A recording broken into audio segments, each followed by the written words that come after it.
Good evening. Good evening, everyone. We're going to start the program in about 3 minutes. So my advice is finish your food so you don't have to try to throw your plate away or hold on to it for a half hour. And get your drinks. There'll be a couple of toasts. And if you'd all move down this way, it'll be helpful. Rush for the tag, rush for the tag.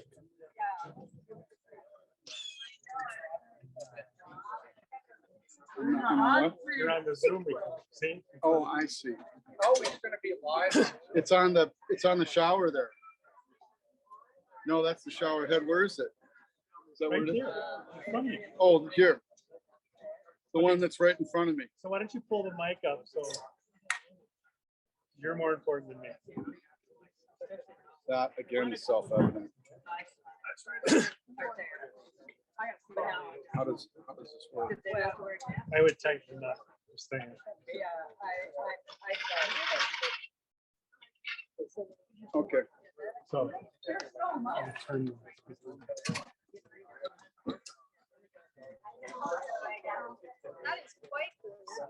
Isn't that cool? and I'm gonna steal this. You can keep it.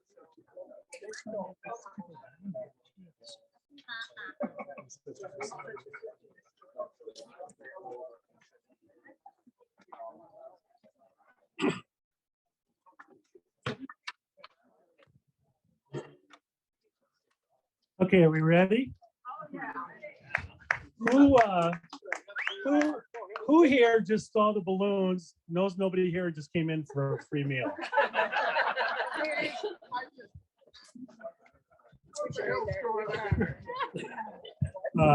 For those of you I haven't met, my name is Dan Hutt, and I am married. My wife owns a floral business, and as I tell people, there are so many people getting married these days.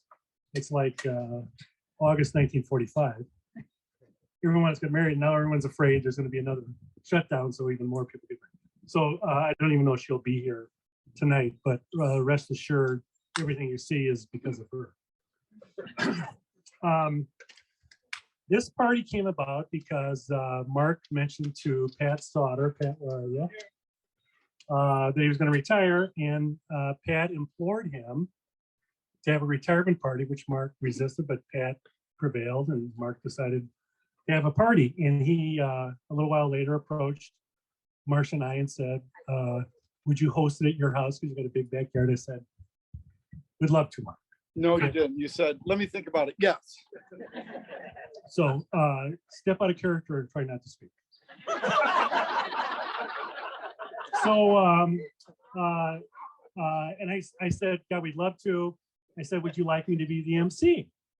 And he said, he said, well, Mike Green is almost done with his stay with the State Department in Vietnam.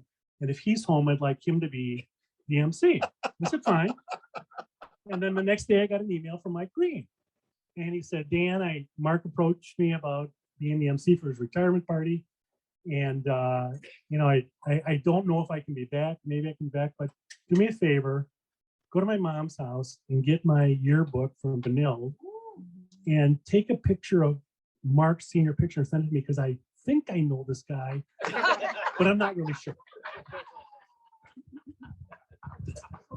You need some new material.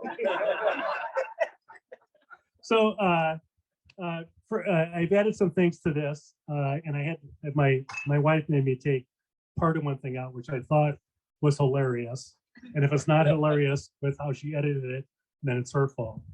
But I just want to share with you because, first of all, to Mark's children, and potentially, if they ever get married, to the people they marry, at some point, Mark's going to come to you and say, hey, would you host my 80th birthday, 16 years from now?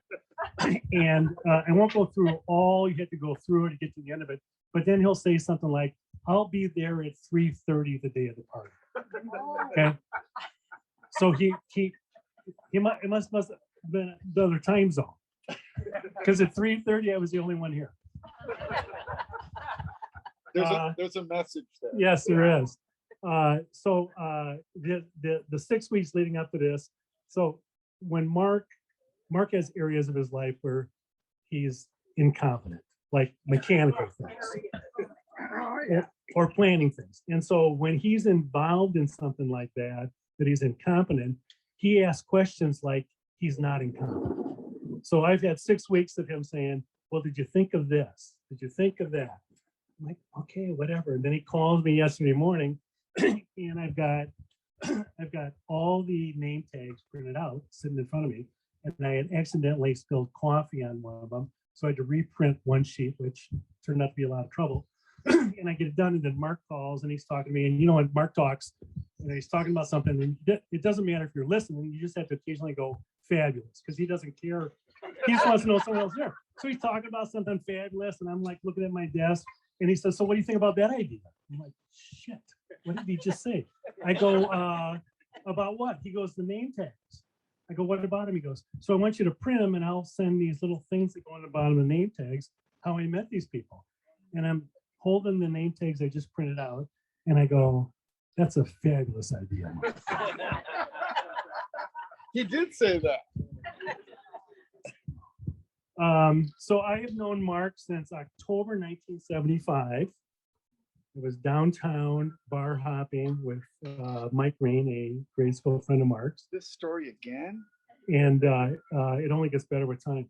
And so if you can imagine, you go away to college and you come home for the first time and you run into some of your high school buddies that went to another school, how fun and exciting that is to see those people. So I'm with Mike Rain. I'm a sophomore at St. Mary's in Winona. Mike's a freshman. And we walk into the lobby of the Longhorn Bar downtown, and some guy comes out and yells, Mike. And Mike goes, Mark.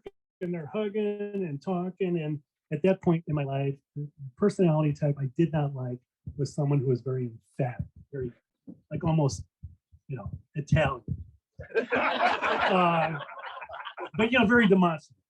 Anyway, so I meet Mark at this thing, and he's talking and he's drunk, and so this goes on for about 10 minutes, and then Mike and I for some reason leave, and Mark goes back in the Longhorn Bar, and Mike and I are walking down the street, and I said to Mike, little do I know I'd be sitting here 46 years later, I said to Mike, who the F was that? That was the low point of our relationship.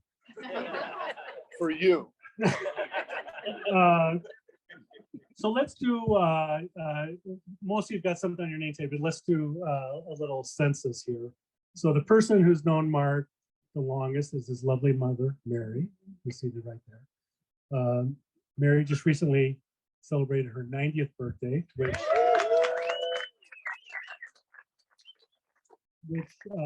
I'm sure all of her kids had something to do with it, but I know this, Mark planned almost all of it and pulled it off magically. It's a fabulous evening. Fabulous evening. Okay, so has anyone met Mark tonight?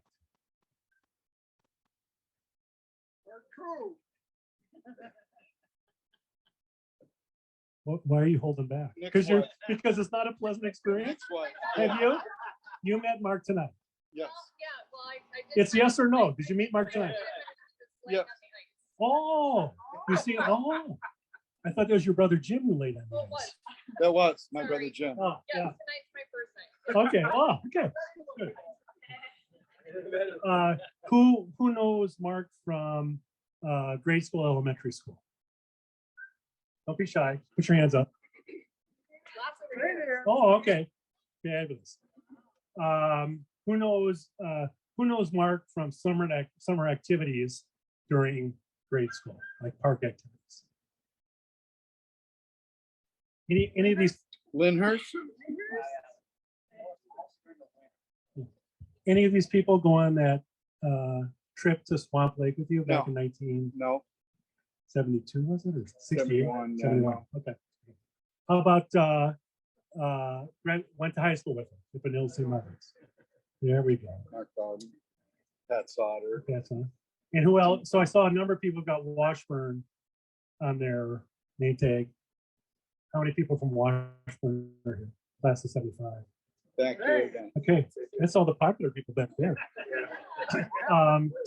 So, The old people. and then who either knew Mark from St. John's or the University of Minnesota College? Barda. Barda, okay. Okay, so then you graduated. So before I get into an interview, you graduated. Mark was at the cutting edge of technology when he got out of college. He had a job at a company called Internet, and they made construction fencing.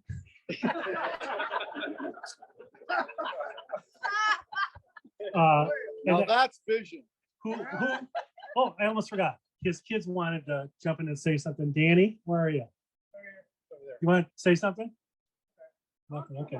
Okay, Katie? How about Maggie? Oh, it's kind of embarrassing. I was going to ask your mom to say something.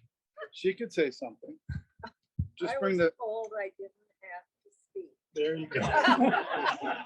So we'll move beyond. I was told there would be no math. We'll move beyond that.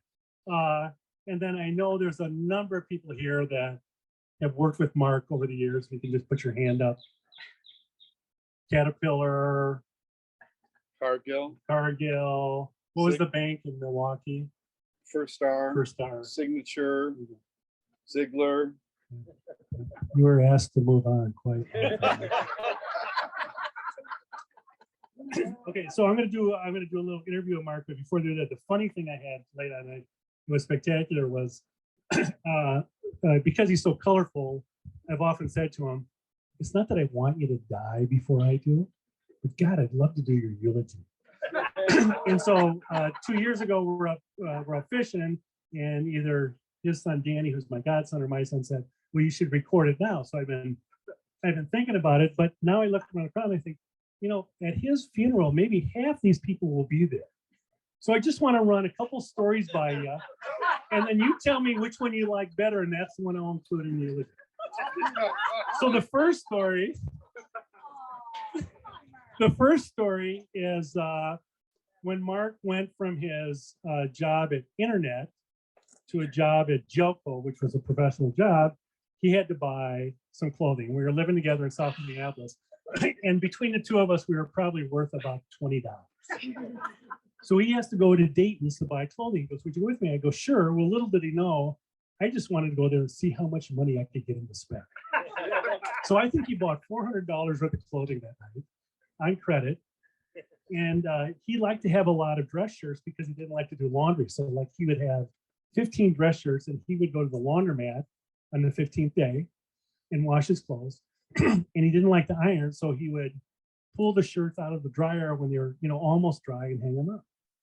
So he's there one day. This is on 24th in Lindale, or he's there. 43rd. He's there, and he's got his stuff in the dryer, and now it's time to reach in and start pulling his very nice dress shirts out. And he pulls one out, and there's a little ink stain on it. And, you know, Mark's got or had, not as much, but he could get pretty angry pretty quick. And he's got the little ink stain. Darn it!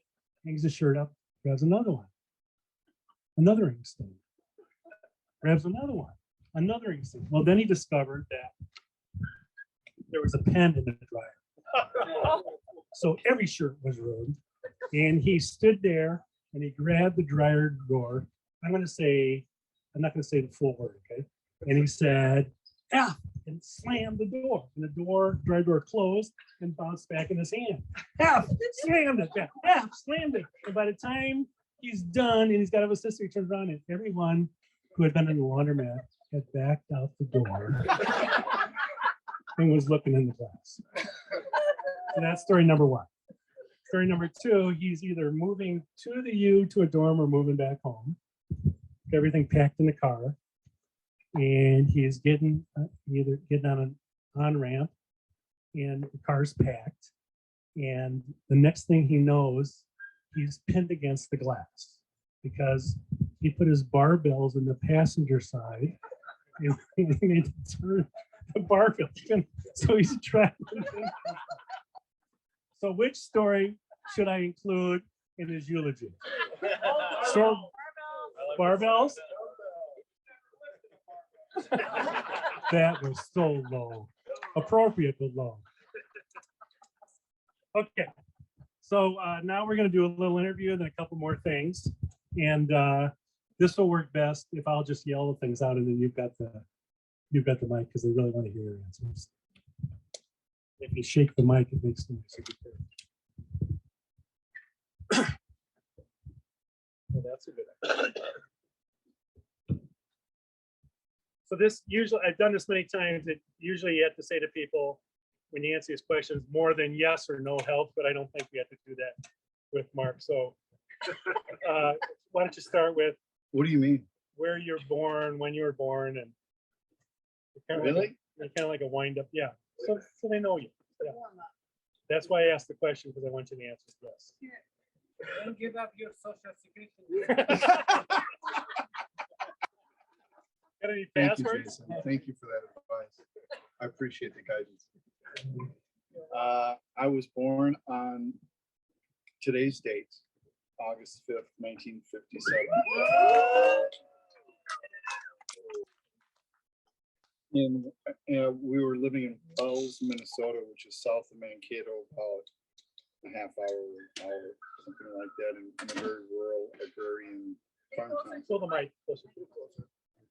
In a small farm town south of Mankato, Wells, Minnesota. You see it on 90 when you're crossing 90. So that answers your question, right? Give me more details. Keep going. You said, where was I born and when was I born? Yeah, I said start with what's the day like for him or his mom. So just keep going. Okay. You usually don't need this kind of prodding along. Are you okay? Is that a COVID test slightly? Thanks for coming, Marcia. There's my wife, Marcia. We moved to Minneapolis, North Minneapolis, when I was 5. Went to first grade there, went to kindergarten there, then moved to South Minneapolis, right by Burroughs and Lyndhurst. And I went to first grade there and then went to Annunciation for the rest of my elementary school with my 6 siblings. All went to Annunciation, the parochial Catholic institution in Diamond Lake Road in Lyndale. Then I went to Benilde, which merged with Benilde St. Margaret's in 1975. So first 3 years were all boys. Then the last year there were 400 girls in the school, same school. My grades took a dip. Possible. Not sure why. Then I went to St. John's for 1 year, fell in love with a girl. She ended up leaving me for a guy that had a job in a car. Imagine that. And then I moved to the U and moved into the dormitory at Centennial Hall right down the hall with Tom Barta, and met a bunch of other characters there, and ended up graduating in 1981.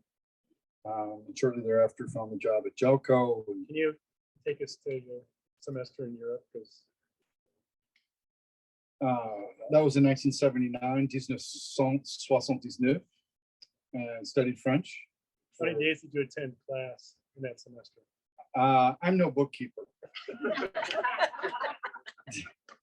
I actually started following the Grand Prix circuit and following the races around Europe and hitchhiking to Belgium and Spain and Monte Carlo, and learned a lot more doing So that. it was than remote. I did It was ever. remote learning.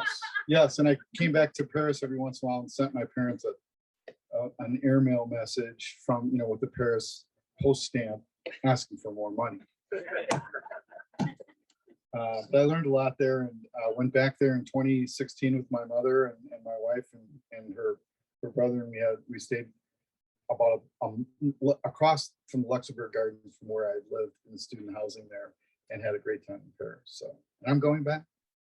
Go back soon. What else? Okay, so you graduated from high school, No, I graduated from college. and got the job at Jelco, and then GE bought Jelco, and then I was at GE for 11 years. And then Dave Eckstein called me who's here tonight, through a friend of mine, mutual friend, Dave Brian Harrington, who told him that he should hire me. And I'm pretty sure Dave's considered it his biggest mistake ever since then. So I worked at Cargill, and then we got bought by First Star Bank, and then they bought US Bank and took the US Bank name, and that really wasn't a fit. So I left there with a package with everyone else and went to a small leasing company for a little while. And then in 2004, John Reno was sitting over there, who came up from St. Louis for this party with his lovely wife, Claire. Hired me, and again, probably one of the biggest mistakes he's ever made. And that was with FCC, which was part of Caterpillar, and then they dropped that name and worked for Caterpillar. Then in 2017, I left Caterpillar and went to Signature, which is where Dave had been since the meltdown at US Bank, and was there the last 4 years and just retired last month. What about zoning t-shirts? Well, there was that little brief period after the girl dumped me for a guy that had a car and a job. I decided I would try to get both. So I talked my way into, at 18 years old, into getting a job as a car salesman at Al Gleekel's Penn Auto Plaza out at Southtown. Then I sold Pacers and Gremlins. Until one day, going around Lake Harriet, I was observing some wildlife walking around the paths and lost track of the traffic in front and rear-ended someone in my company car, what they call the shooter. That was like early morning. Brought the car into the dealership. They said, "Yeah, bummer, that's okay. Drive this until we can get that fixed." Proceeded to go on to Lake Harriet again and ran into another car. Mark, how about delivering the cat? Delivering, really? Yeah, good one. That's a good one. When someone asked you for Those the are the Radisson, wasn't I worked for the Ramada. I worked for the Ramada on 494 in France. It's no longer there. I was the Skycap bellhop. So people would come to Minneapolis. I would go to the airport, pick them up in a red van in my red vest, and bring them back to the hotel, and then take them to the airport again. I got tip money, which was nice.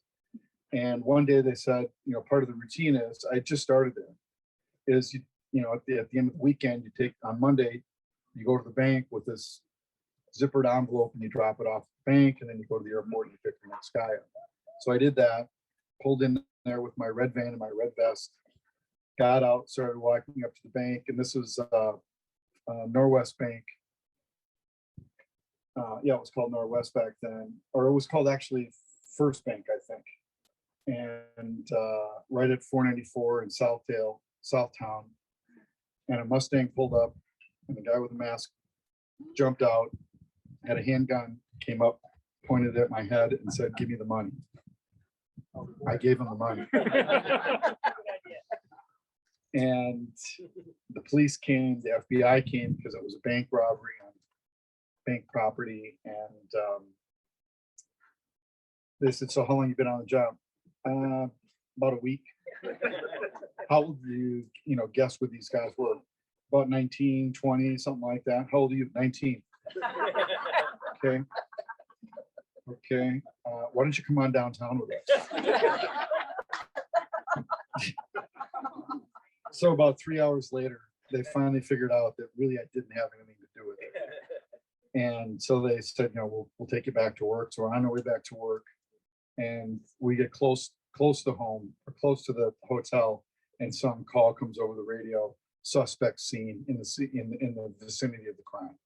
So the light goes on, the guy takes the shotgun out, I'm in the back seat. They chased these guys. They found the bag in a garbage can in the alley, but these guys got away, scared the bejesus out of me. And they came back and said, sorry about that. Have a good day. Driving off at work.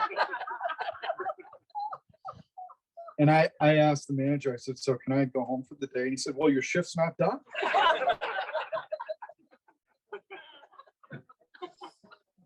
My mother encouraged me to quit that job. It turns out later, like 6 months later, these guys went to trial. They caught him and they went to trial because there was no firing pin in the gun they got off. Oh. So that's that story. I need like 4 or 5 people to volunteer. A couple people said they wanted to say something. So if you want to, Here's the mic. you want to come up here? You want me to bring the mic to you? For you, we'll do special delivery. Is it one? No, we'll get close.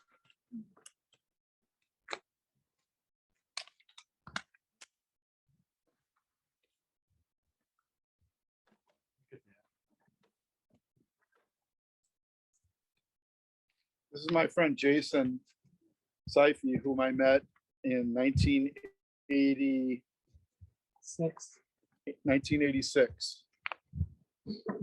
On a different note,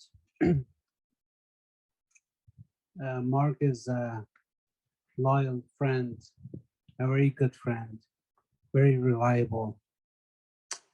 And I have known his family for a long time, and being here, I'm very honored to be here. And I wish you the best with your retirement, Mark. Thank you, Jason. Thank you. Thanks for coming.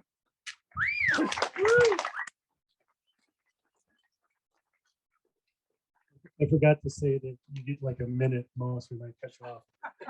Can I get another volunteer? Because we're gonna be standing here for a very long time if nobody else. I'll try. It's always the shy guy in the crowd.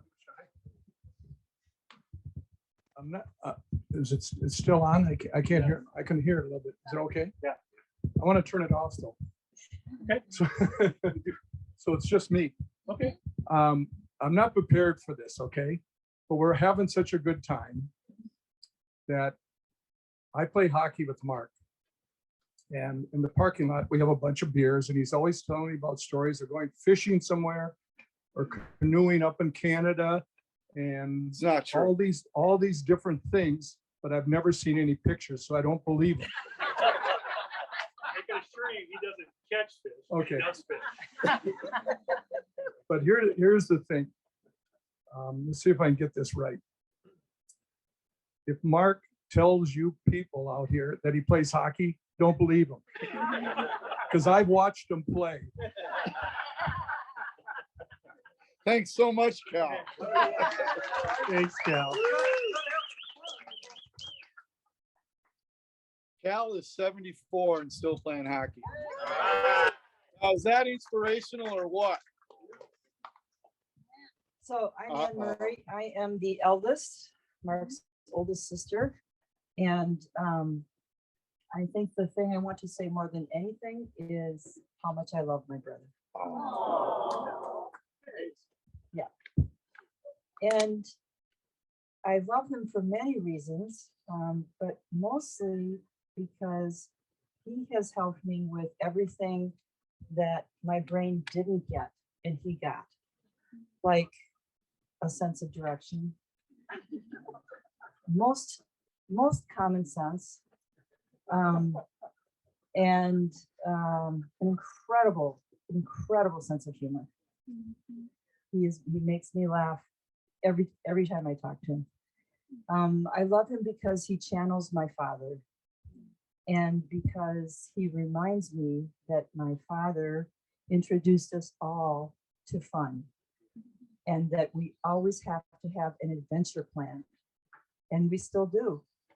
And I carried that through to my marriage and to my family, and my husband has had to put up with it.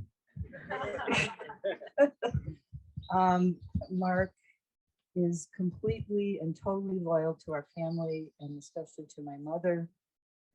Takes her every year to the gravestone, to my father's gravestone. And I think in the back of his mind is doing the things that he knew that Dad would do if he were still here. There are a couple stories. One is, I think your minute's up.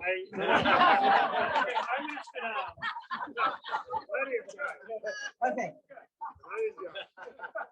I think I've known him longer than anybody except my mom. So you probably know that many, many people know Mark. Many people remember him for various things. I ran into somebody, two people that knew him when I was in a convent in Iowa doing neurologic exams, doing examinations to check for dementia in nuns. And it just so happened that at this convent, it was actually more of a retirement home for nuns, there were two nuns that had been at Annunciation. Go figure. And there I was examining them, and I said, well, my name is Anne Murray. Do you remember our family? Well, actually, we do. Was your brother Mark? These are people with dementia, though. And they reminded me that he was the one that was climbing out the windows all the time. And so they didn't have fond memories of my family overall. The other story, just to emphasize how Mark has always had so much more common and practical sense than I do, is that one time he was driving me back to the university from home. We'd gone home for dinner, and I was staying over near Dinkytown, and I was living in a duplex, and I don't have a great sense of my surroundings. Never have. And so he dropped me off, and I went up to the door, and I tried to get in, and he said, Anne, that's the wrong house. That I tried to get in the windows, and he said, no, I'm not sticking around for this. And he left. It's the little thing. It's a little bit. But in any case, I've talked way too long, but Mark is wonderful, and we are blessed to have him in our family.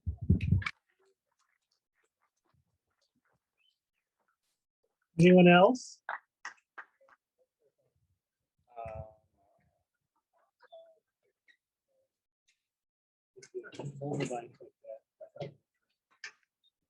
And if you stand next to him, you'll be on the camera. I was planning on that. You can Okay. just stand this up right here. I don't need that. Then you don't have to hold it. So how you doing? Never. Good. My name's Dave Walter. I met Mark in 2004 when we met at Caterpillar. And I don't know why I called him, or if maybe he called me, but I was introduced to, I said, what'd you do last weekend? And he says, well, I played hockey. And I thought, gosh, I thought this was a great opportunity for me, because I played football, and there's only one species of human that people think less of cerebrally than a football player, and that's a hockey player. And I'm talking to one, so I got to get to know this guy. And I know I took my life in my hands when I said that, because I've seen a lot of hockey players out here, and but I can run faster than all of you, I think, maybe. Anyhow, I got to know him over the last few years, and he is a lot of fun. I don't know where you went, but he's been a lot of fun for me. He's helped me, talked me out of the Caterpillar world together, joined Signature. But I do have one story. And we were traveling. You said there were Teresa. three. You said there were three. No, I dropped the other two. I didn't want to be that mean. But one story we're traveling in Panama, and we're going to stay a couple extra days after a meeting. And Teresa and Michelle, my wife Michelle, we were having a breakfast, and Mark was late as usual. And we're sitting there talking, where's Mark? Where's Mark? And we're in this beautiful indoor-outdoor restaurant in a jungle, big glass panels. And here I see Mark coming out the through the crowd in the restaurant, and he missed the door by 12 feet. And he hits this glass panel, and he's got a computer in his hand. And he's looking at his computer, and he's very concerned right before he hit the glass panel. And it sounded like a bomb went off in the kitchen, like something blew up. Somebody's souffle blew up in the kitchen. And if any, most of you guys remember Pac-Man, he just backed up, indexed over, and walked to the door. And then he sat down with us. And he says, Dave, are you having a problem with your computer? And I says, Mark, what was that about? Hey, oh, did you see that? The whole place inside is coming unglued. They're asking if he's okay. And he's got a red knot right there. Hey, you've been a great friend. Congratulations and happy birthday. Thank you. Happy birthday.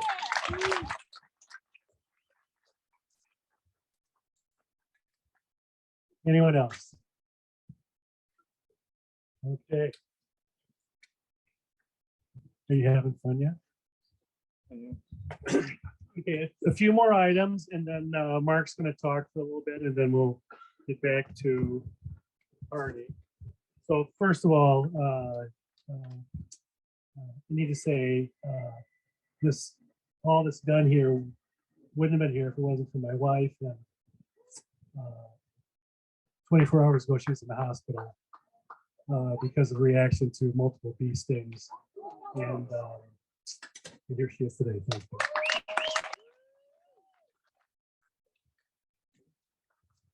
So I'm going to do 2 toasts. Then Mark's going to take center stage for a little bit. When he's done, I'm going to have him step off here and I want to get a video of everybody. And then before you leave, please stop and either say hi to Mark's mom, Mary, if you know her, or introduce herself to her so she meets you. Now, because an hour ago she said to me, she goes, I know a few of these people here, but I know the rest of them were paid actors Mark hired to impress the city. And then also before you leave, you'd say, just yell my name so I know you're here. It's just so great to be with a group of people again after all that we've gone through. So I'm going to do a toast. If anybody, you don't have something, you can pretend you have something. So the first toast is to Mark's mom, Mary Eileen Murray, to you, and your late husband, Dr. James Murray. I met Mark in '75. I'm not sure when I met his parents. They've had a tremendous impact on me, and I'm very grateful for that. So regardless of your tremendous parenting skills, and they are just that, tremendous. Some people might say it's a small miracle that Mark turned out as successful as he did and basically felony free. I Never convicted. I would not say that, but then again, I wouldn't disagree with it. So here's to you and your late husband on a job well done. Now I kind of got a brain freeze. I forgot my next toast. Forget the toast. I forgot who was. Oh, it's you. Very forgettable. Mark, there is a high price to pay to be around you. You wear your heart on your sleeve 24/7. You have an opinion on everything, and that's an understatement.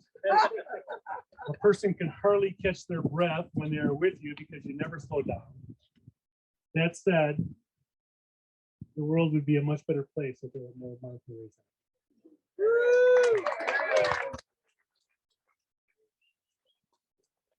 Congratulations, and I hope you get 25 or 30 years out of this retirement. That's all?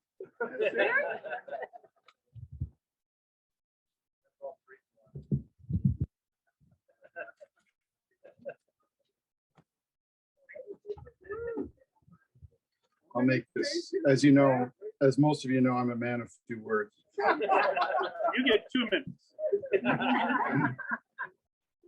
It's starting to rain, so I'll make this as quick as I can. A sincere thank you to everyone for joining us here today. Special thanks to Dan and Marcia as gracious hosts. Thanks for sharing your lovely home. What a fantastic party pack. We'll be back. I can say with zero hesitation that virtually all the stories you just heard have copious amounts of plausible deniability. They can only be described as tall tales, fabricated fables, and alternative truths, embellished beyond belief.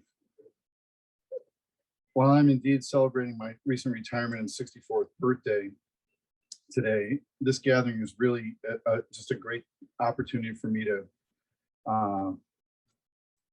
offer a great big thank you to all of my family and friends who've put up with me for all these years. 5 of my 6 siblings are here, Ann and her husband George, my sister Maureen, and who is a great biking and skiing partner, Charlotte and her husband Chuck. Haven't seen Chuck. And who are also great skiing and biking partners. My brother Jim and his wife Terry, though Jim is not a good hockey player or skiing partner. He's a good buddy and a good hunting companion. And he's really good at fixing stuff. And my brother John is my favorite local sports critic for all of our perennially underachieving sports teams. Next up is my best choice ever, my partner, my accountant, my nurse, my best friend, Saint Teresa.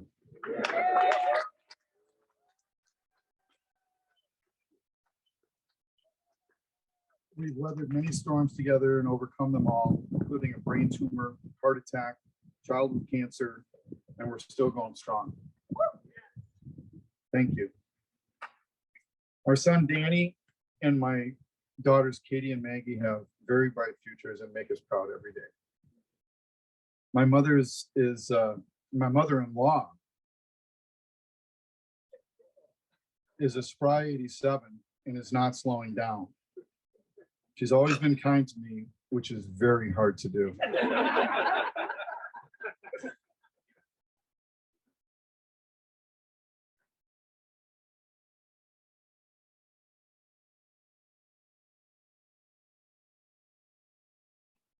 Okay.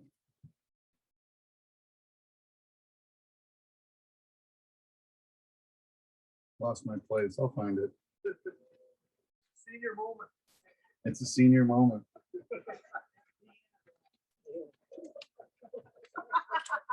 Welcome to retirement.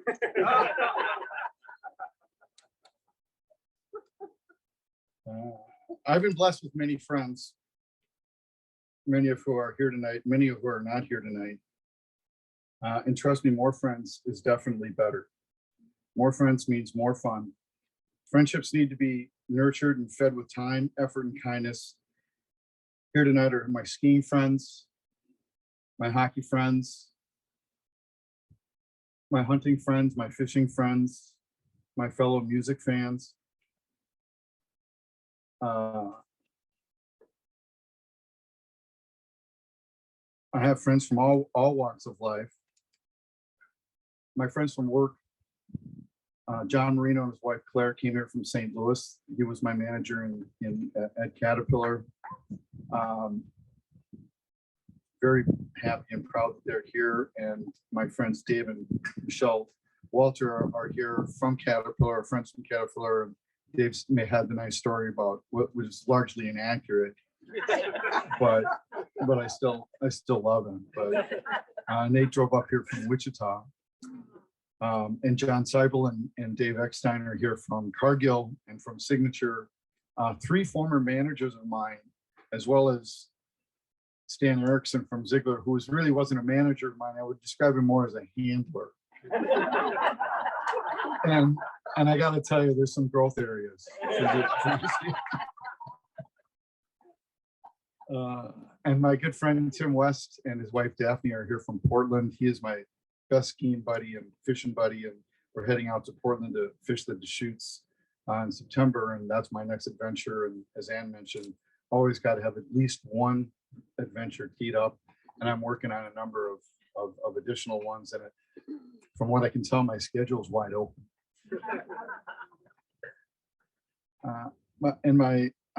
So tonight, I have all these skiing friends and pickleball friends and hunting friends and fishing friends and biking friends.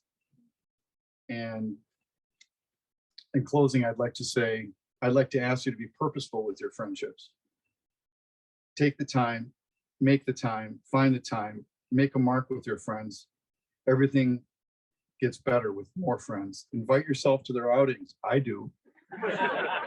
Don't be bashful. I'm not. Make a mark, play hard, go fast, go far, and by all means, have fun. Please raise your glass. To all the friends that you have, to all the friends that we've lost, and to all the friends you've got to meet. Cheers.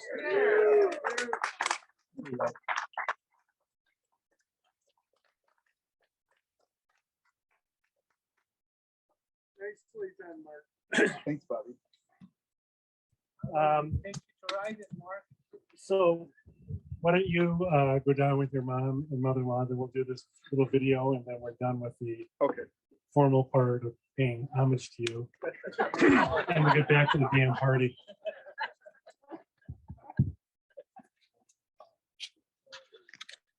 Okay, do what you want when the camera sweeps by you, but look up. Would you kids get off your iPhones, please? Ready?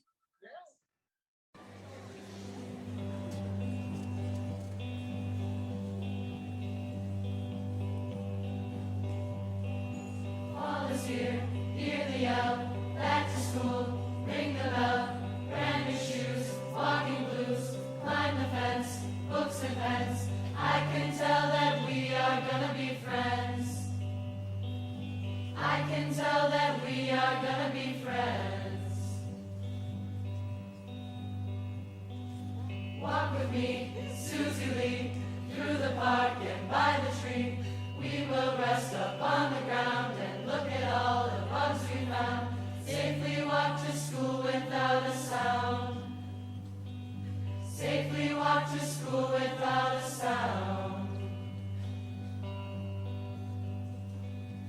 Here we are, no one else. We walk to school all by ourselves. There's dirt on our uniforms from chasing all the ants and worms. We clean up and now it's time to learn. We clean up and now it's time to learn. Numbers, letters, learn to spell.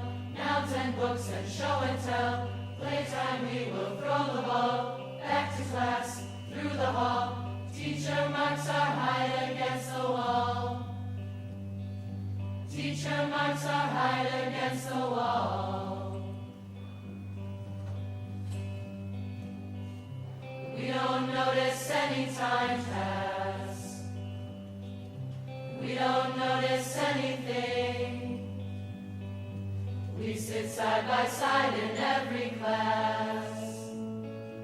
Teacher thinks that I sound funny, but she likes the way you sing. Tonight I'll dream while I'm in bed. When silly thoughts go through my head about the bugs and alphabet. When I wake